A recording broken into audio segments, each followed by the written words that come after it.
घराचा दरवाजा उघडताच प्रतीकने साक्षीच्या दोन जोरदार कानशिलात लगावल्या। अचानक झालेल्या त्या मारामुळे साक्षी जोरात खाली पडली। आईला पडलेलं पाहून तिची 2 वर्षाची चिमुरडी घाबरून रडू लागली। साक्षी भीतीने प्रतीकला विचारू लागली, मी असं काय केलं आहे म्हणून तुम्ही मला मारत आहात? प्रतीक दात खोचून म्हणाला, मी तुला स्पष्ट सांगितलं होतं ना की पार्टीत कोणासोबत बोलायचं नाही। मूर्खबाई, काही समजत नाही तुला? नवऱ्याचं ते कठोर बोलणं ऐकून साक्षीच्या डोळ्यात पाणी आलं। तिला खरंच कळत नव्हतं की नेमकी तिची चूक काय होती। थोडी हिंमत एकवटून साक्षी म्हणाली, मी काय केलं आहे ते तरी सांगा। प्रतीक रागाने ओरडला, सांगू? तू माझ्या मित्राला म्हणालीस ना की तुम्ही इंग्रजीत काय बोलता ते मला कळत नाही, मराठीत बोला। तेव्हा साक्षीला आठवलं की खरंच ती असं बोलली होती, कारण त्या मित्राने इंग्रजीत काही विचारलं होतं आणि तिला इंग्रजी फारसं येत नव्हतं। तिचं शिक्षण मराठी माध्यमात 9वी पर्यंत झालं होतं। तिचं लग्न तिच्या चुलत्याच्या मित्राचा मुलगा प्रतीक सोबत झालं होतं। प्रतीक एक सरकारी नोकरीवर होता। साक्षीचे वडील शेतकरी होते आणि आई सामान्य गृहिणी होती। साक्षी ही तिच्या आईवडिलांची एकुलती एक मुलगी होती।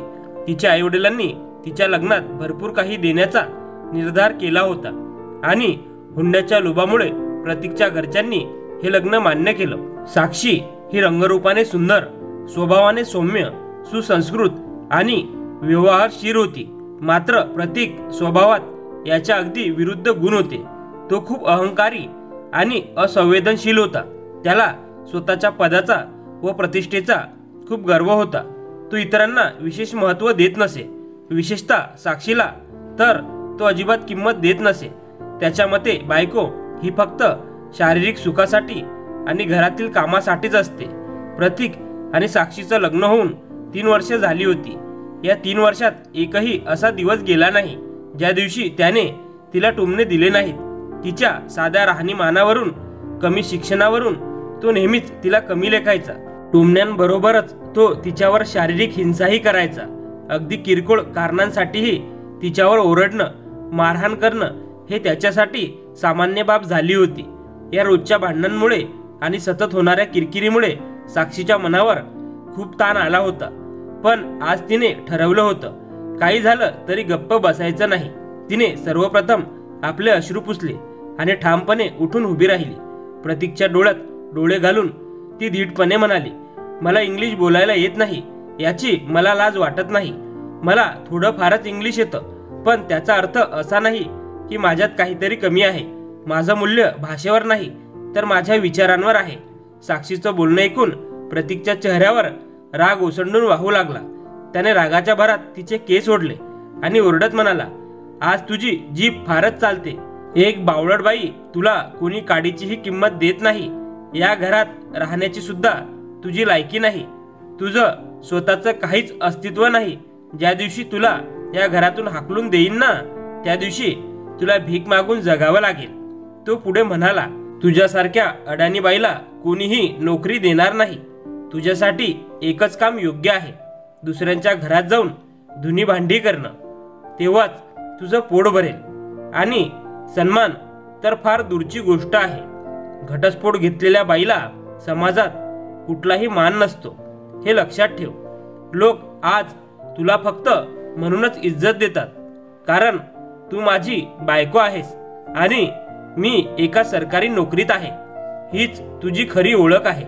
2 वर्षांच्या मुलीला कवेत घेत साक्षी म्हणाली, म्हणजे मी 3 वर्षापासून फसवली जात होते। मला वाटलं होतं की तुम्ही माझ्यावर खूप प्रेम करता, पण प्रेम नावाची गोष्टच तुमच्याकडे नाही।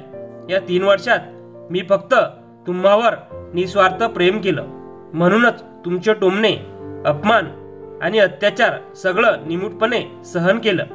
पण ज्याच्या हृदयात मायेचा लवलेशही नाही अशा माणसावर जीव लावण्यापेक्षा स्वतःच्या काळजावर दगड ठेवून एकटी राहणं केव्हाही चांगलं। पण एक दिवस येईल जेव्हा तुम्ही माझ्या प्रेमाची खरी किंमत ओळखाल।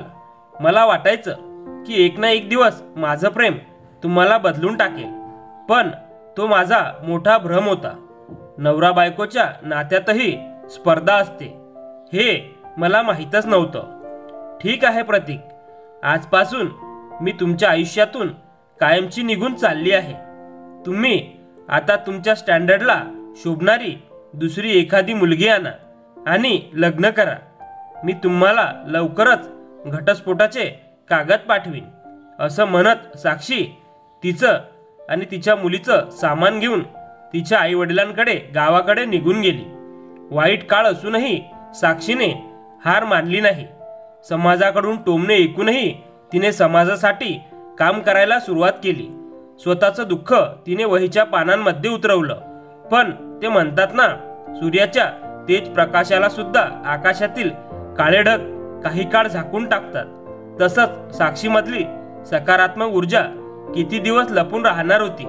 एक दिवस समाजालाही समजलं की साक्षी कोण आहे आणि कशासाठी लढते, आणि शेवटी तिलाही तिचं स्थान आणि प्रसिद्धी मिळाली.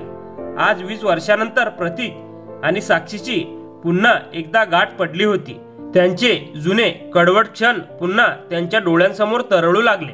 आज साक्षीला मुख्यमंत्र्यांच्या हस्ते एक प्रतिष्ठित पुरस्कार मिळणार होता. समाजात तिने मोठ्या प्रमाणात सुधारणा घडवून आणल्या होत्या.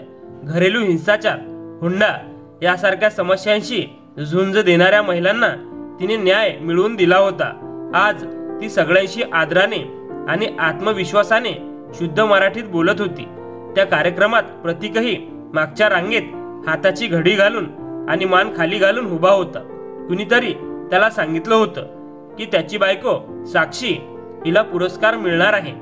त्याला खरं वाटलंच नव्हतं, म्हणून तो मुद्दाम हे पाहायला तिथे आला होता.